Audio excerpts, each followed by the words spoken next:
Hello and welcome to Indus News live from Islamabad. I'm Jawad and these are the headlines.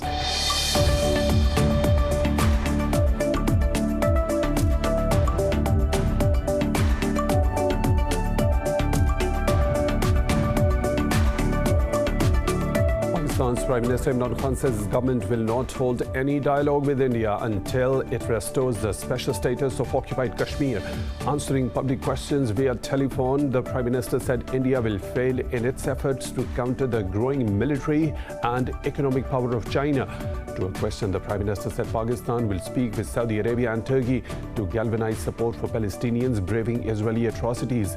Responding to another caller, he said Pakistan will try to garner support of Muslim countries to counter a rising Islamophobia.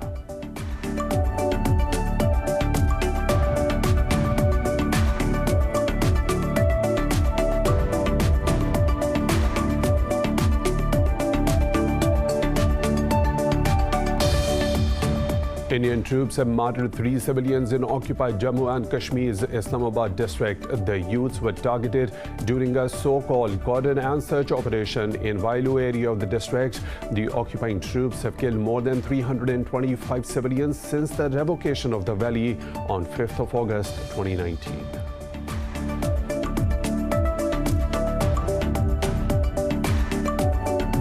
Gaza's health ministry has confirmed the killing of 26 people, including 9 children, since Monday as the Israeli military renewed its bombardment of the besieged strip. 122 people have been wounded in the strikes after Hamas launched rockets towards Israel in response to its aggression in occupied East Jerusalem.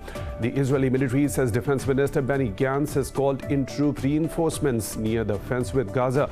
The latest escalation comes after weeks of tensions in Jerusalem, where several Palestinian families face eviction from homes to make room for Jewish settlers.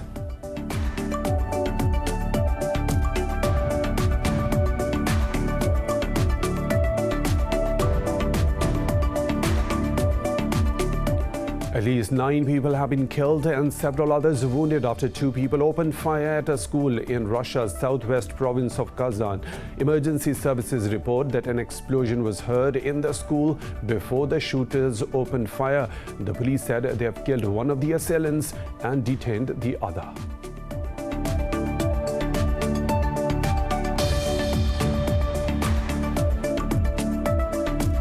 India has reported nearly 3,900 deaths from COVID-19 and almost 330,000 new infections overnight.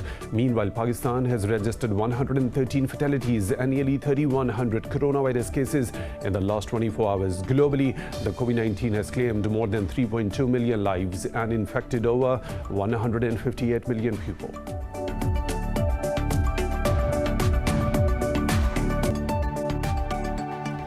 Those were the headlines and detailed stories right after a short break. Stay tuned.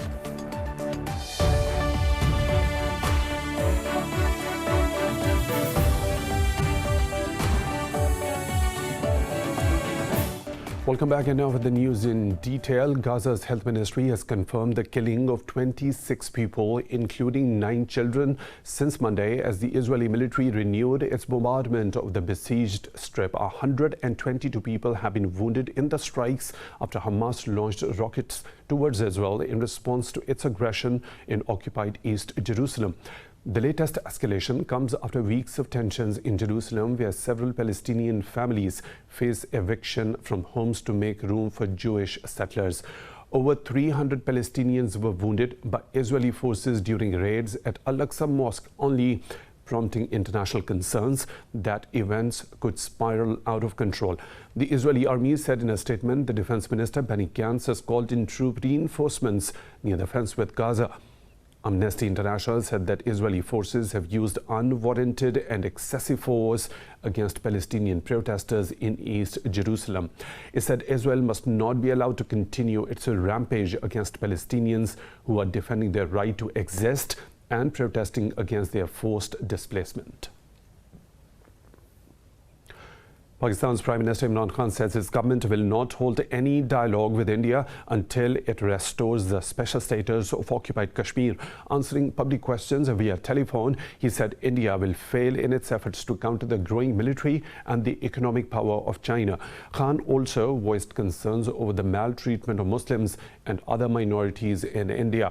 He pointed out that international media had begun writing against the BJP's Hindutva policy, which Islamabad has raised on a global level. The Prime Minister said the Foreign Office had raised the issue of Jammu and Kashmir dispute in an excellent manner on various forums. To another question, Khan said Pakistan will speak with Saudi Arabia and Turkey to galvanize support for Palestinians braving Israeli atrocities. He said Pakistan will try to garner support of Muslim countries to counter rising Islamophobia.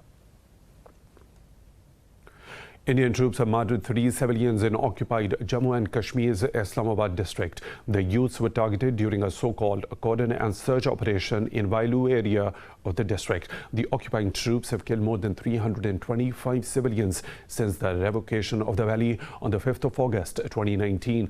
Meanwhile, Hurriyat leaders have strongly condemned India's growing state terrorism in the valley ahead of Eid al-Fitr. They also said the occupational authorities are expelling Muslim employees to get Indian citizens employed in Kashmir. In Russia, at least 11 people have been killed in a shooting at a school in southwest province of Kazan. Emergency services said some 32 others were wounded after 2 people opened fire. They reported that an explosion was heard in the school before the shooters opened fire. The police said they have killed one of the assailants and detained the other. They said the motive still remains unclear. Kazan is the capital of the Muslim-majority region of Tatarstan and is located around 725 kilometers east of Moscow. The U.S. says its Coast Guard ship fired around 30 warning shots after 13 Iranian vessels came close to the American Navy ships in the Strait of Hormuz. This is the second time within a month that U.S. military ships fired warning shots to turn away Iranian vessels in the strait. Talking to reporters, Pentagon spokesperson John Kirby said that 6 U.S. military vessels were escorting the guided missile submarine Georgia. Kirby said the Iranian vessels left after the warning shots. He said the U.S. response to what he called Iranian harassment was appropriate for the situation. Kirby added such activities could lead to a real miscalculation and does not serve anybody's interest. The European Union says negotiations in Vienna between world powers and Iran are moving into an important stage. In a press briefing, EU's chief Joseph Borrell said the next few weeks will be critical to save the 2015 nuclear deal. Borrell made the remarks in Brussels following a meeting of EU foreign ministers. He voiced optimism over a window of opportunity that he said will stay open for a couple of weeks. However, the bloc's policy chief, who is also chairing the negotiations, said a lot of work is still needed. The U.S. has welcomed the Taliban's announcement of a 3-day ceasefire on Eid holiday and urged them to extend it. The State Department spokesperson says Washington calls on the Taliban and Afghan leaders to engage seriously in the ongoing peace process. In a briefing, spokesperson Ned Price said the U.S. condemns attack on girls' school in Kabul. Price noted despite troops' withdrawal, the U.S. is not disengaging from Afghanistan. Meanwhile, U.S. Special Envoy Zalmay Khalilzad also welcomed the ceasefire decision by the Taliban and Kabul. However, he called for a permanent ceasefire and urged accelerated negotiations on a political settlement. Earlier, the Taliban released 33 soldiers from their prisons in Kabul, Uruzgan and Farah provinces. India has reported nearly 3,900 deaths from COVID-19 and almost 330,000 new infections overnight. Globally, the virus has claimed more than 3.2 million lives and infected over 158 million people. More in this report. As the coronavirus outbreak spreads into India's vast rural hinterland, dozens of bodies of people believed to have died from COVID-19 have washed up on the banks of the Ganges River. Outside the crematoriums, ambulances carrying bodies lined up as the country continues to struggle with overflowing hospitals and morgues. Doctors in India are warning against the practice of using cow dung in the belief it will ward off COVID-19. The government is under increasing pressure to impose a nationwide lockdown. However, the blanket curbs are increasing the vows of migrant workers. The Philippines and Argentina have each detected their first 2 cases of a coronavirus variant first identified in India. I did financial work at a private company, but the current pandemic situation and lockdown forced the company to shut down. So we have no choice but to go back home in the rural area. We'll feel safe there because the situation in New Delhi is really bad, and that's the main reason for us to go back. Kuwait has announced to bar entry for travelers from Bangladesh, Pakistan, Nepal and Sri Lanka until further notice. As the continent's inoculation drive reaches a third of adults and COVID-19 infections ease, Europe is starting to reopen cities. England has recorded 0 daily COVID-19 deaths for the first time since July. British Prime Minister Boris Johnson set out the next phase of easing the lockdown. But with deaths and hospitalisations at their lowest level since last July, the UK's 4 chief medical officers today agreeing a reduction in the alert level, the data now support moving to step 3 in England from next Monday, the 17th of May. The US has authorized Pfizer's COVID-19 vaccine for use in children as young as 12. In Canada, more people are lining up for shots after Alberta opened up vaccines to everyone 12 years old and older. Meanwhile, the World Trade Organization chief hoped that by December, the body's members will have reached a pragmatic solution over whether to waive COVID-19 vaccine patents. In Pakistan, 113 more people have died from COVID-19 in the past 24 hours. The Health Ministry says the death toll has reached 19,106. It said over 3,000 people tested positive for the virus overnight. The ministry has so far reported over 864,000 infections and more than 766,000 recoveries. Health officials say the number of active cases is approaching 79,000. Over 4,800 of them are critical. Saudi Arabia and Qatar have reviewed bilateral relations and the means to enhance them in different fields. Qatari Emir Sheikh Tamim bin Hamad Al Thani met with Saudi Crown Prince Mohammed bin Salman in Jeddah. Qatari state media said the 2 sides discussed regional and international developments and the efforts made in this regard. Sheikh Tamim is visiting Saudi Arabia for the first time since the declaration to ease a years-long rift with the kingdom and the other Gulf states. Saudi Arabia says a drone strike by the Yemen's Houthis on a border village in southern Jazan city caused damage to a house and cars. However, the Saudi Civil Defense said no injuries have been reported. Earlier, Saudi-led coalition in Yemen said it intercepted an explosives-laden boat south of the Red Sea. Coalition also said it destroyed an explosive drone that was fired at Abbas airport, but the Houthis claimed they had hit an important target at the airport. Houthis have escalated regular cross-border attacks on Saudi Arabia.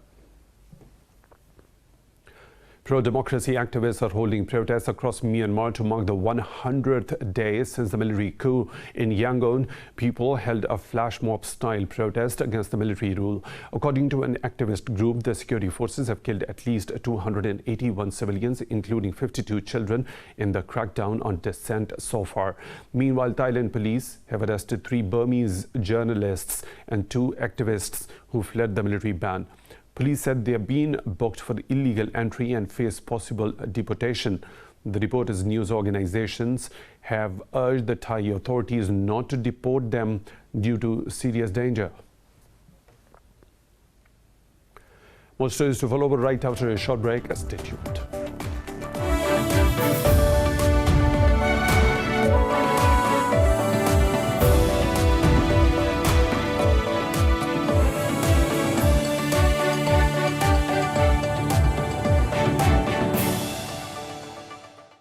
Welcome back. Russia has proposed discussing arms control at a possible meeting between President Vladimir Putin and his U.S. counterpart Joe Biden.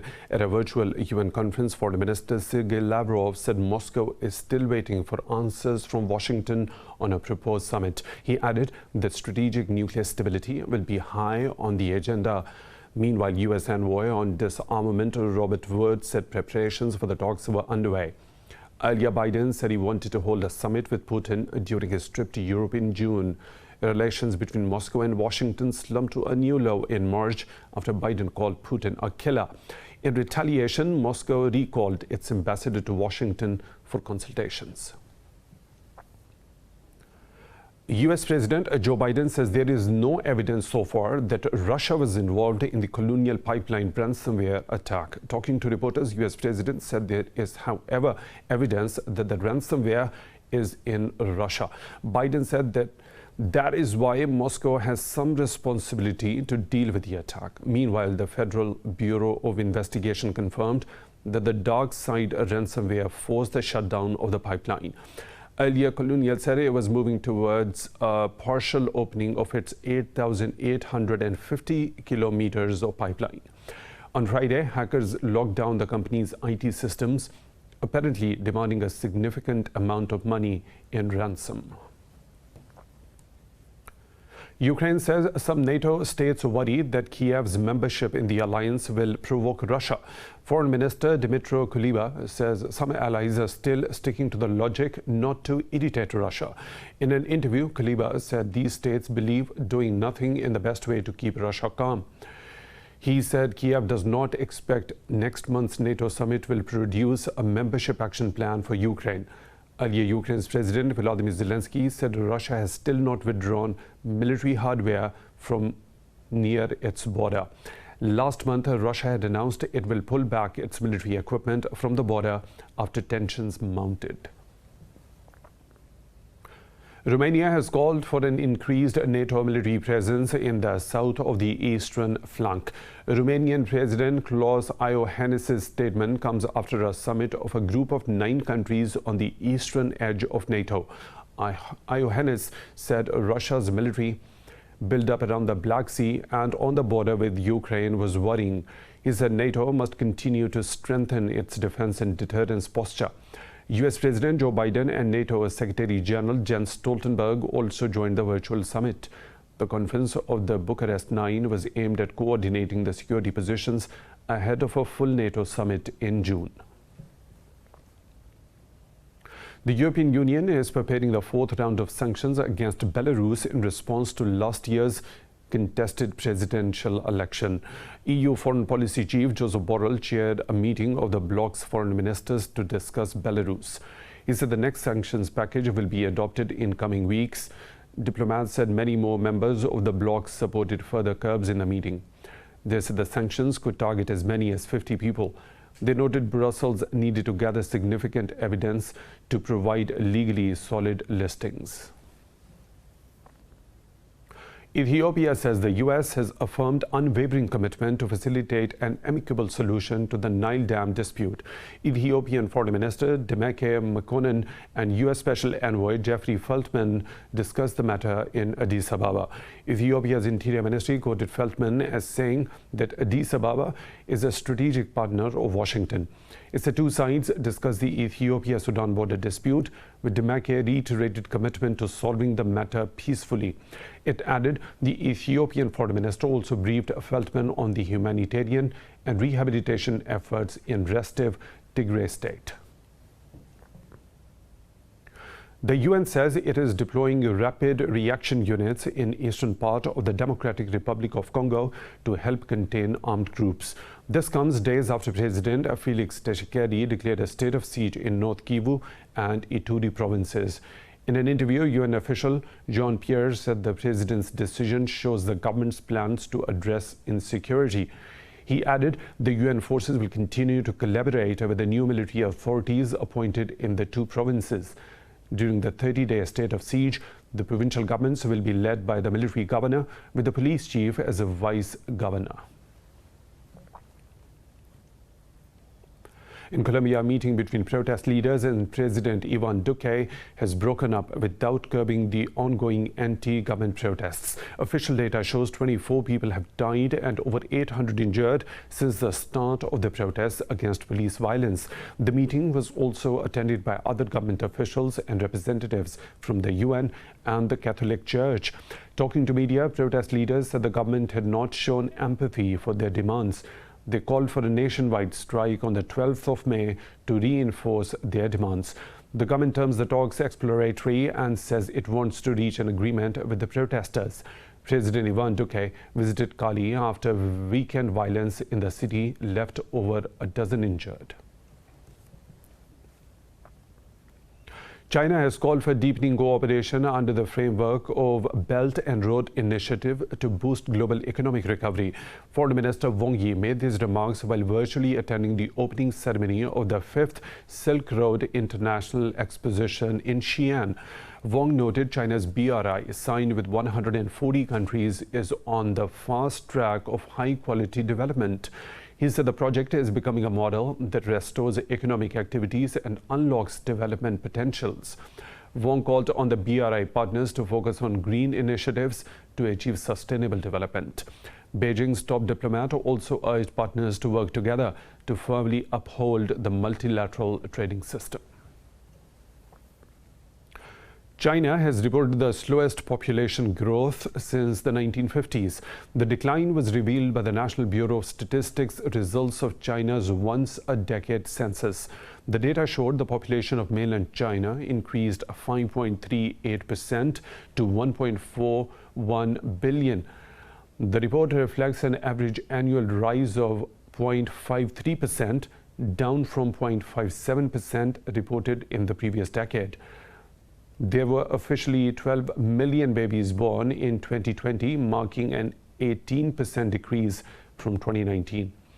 The census also found the proportion of the citizens aged over 65 increased to 13.5%, while the proportion of children grew by 1.35%. At least 7 people have died after a landslide at a gold mine in Indonesia's West Sumatra. The local emergency department said 9 others have been rescued. Authorities said the landslide was triggered by torrential rains. Officials said the mine has been inundated with mud and debris, which halted a rescue operation. The disaster occurred just 2 weeks after 10 people were killed in another landslide at a hydropower project in North Sumatra. 19 years old Shahroz Kashif has become the youngest Pakistani to summit the world's highest peak, Mount Everest. It is his second successful attempt to scale a peak over 8,000 meters tall. The young climber has several local mountains to his name, including the Broad Peak, which he scaled at the age of 17. Kashif climbed almost 3,900 meters tall Makra Peak at the age of 11 in 2014. His latest achievements was to summit Khusharganj Peak last year. Legendary mountaineer Muhammad Ali Satpara is the only Pakistani to summit 8 out of only 14 peaks that are over 8,000 meters tall.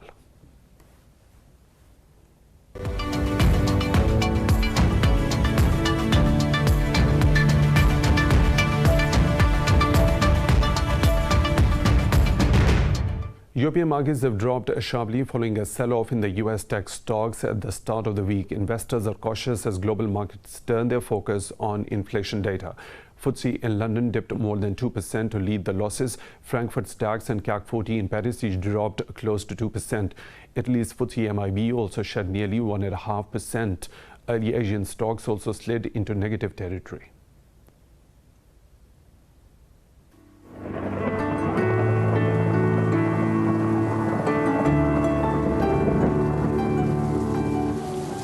Another weather situation from around the globe.